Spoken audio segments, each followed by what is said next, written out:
All right, Coach Dean, you have got your first home matches of the spring out of the way last weekend, and you split those. But with the UIC, you start a stretch of some really tough matches here. I mean, not that the others weren't, but Yeah.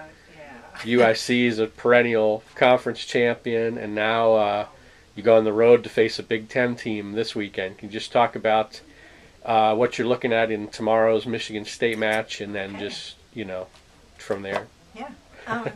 Well, we found out some things and more things in the UIC match than in the matches we won, so we've been working on that quite a bit this week where when we elevate our game and get going on a good streak, but then kind of just for no good reason, stop doing that in matches. That's not good. I mean, we don't finalize, so and win the game, win the set. So been working on that, and I think for Michigan State also, because the last couple of years when we've gone up there, we should have done a lot better. I mean, I'm not saying shoulda, coulda, won, but we need to have more confidence when we head up there.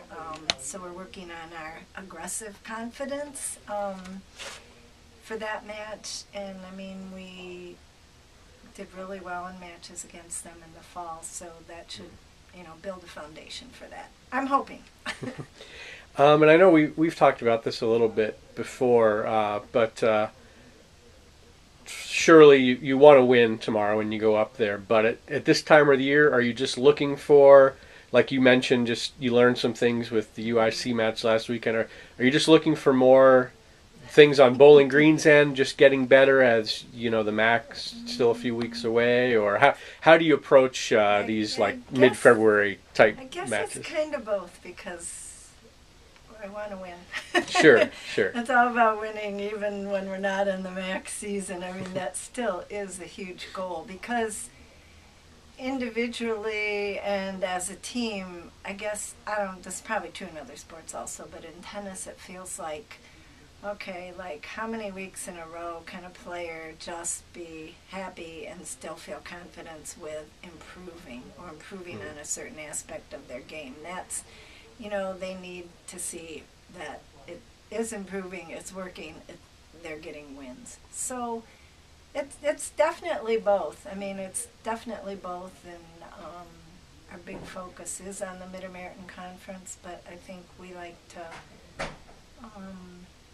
feel that we can win against good teams out of the conference. It was really exciting that one year that we got ranked for a while, and Sure. that's always a goal too.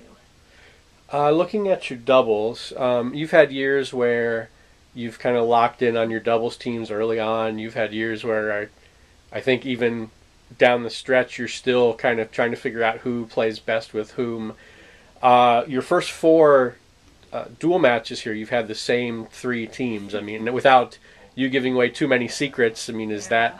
are you happy with the way those teams are working? Or are you still kind of looking at some other things?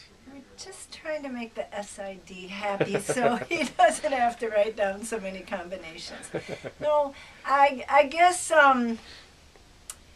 you've got to get the chemistry right. It's definitely a whole puzzle. Like maybe the best combination would be me with you, but then the other combinations don't work, and you're really working on winning the doubles points. So I'm somewhat happy with them, but also in the back of my mind, just edging into some more thoughts that might take action or might not. We'll see. And then Good I know question. um, one of the someone I wanted to ask you about was Emily Ruland. I mean, you've had some kids enjoy some success here in the spring, but she went 4-0 last weekend. She seems to be putting together a string of pretty good wins here. I know she had a very successful freshman season, but I mean, is this a case of where her sophomore year she knows a little more what to expect now? I mean, she's just on fire, and I think she will stay that way. She's I think as good as she was freshman year and had a good record and all that, it was still a learning year, just the whole scenario of travel and the matches and the conference and blah blah blah. So and she's very coachable. I mean, she has a lot of talent, so it's Emily's a fun person to coach because you can give her something to do and she can do it. I mean, you know, Sure. and she buys into it. So I think she's improving a lot in that way. And last year, she's so much better too in doubles this year because, like, last year she had to learn a lot of the little things about doubles, and she's still learning, but much better doubles player and strategy and all that. So, yeah, I think she's just going to do well overall. Okay, as we mentioned, you're on the road tomorrow afternoon at Michigan State. Anything you wanted to mention that I didn't ask you about, or did we cover it all? I don't think so, but we are going up there to beat the green and white. Okay, thank you very much, Coach, and we will catch up with you again soon. Okay, thanks, Mike. Thanks.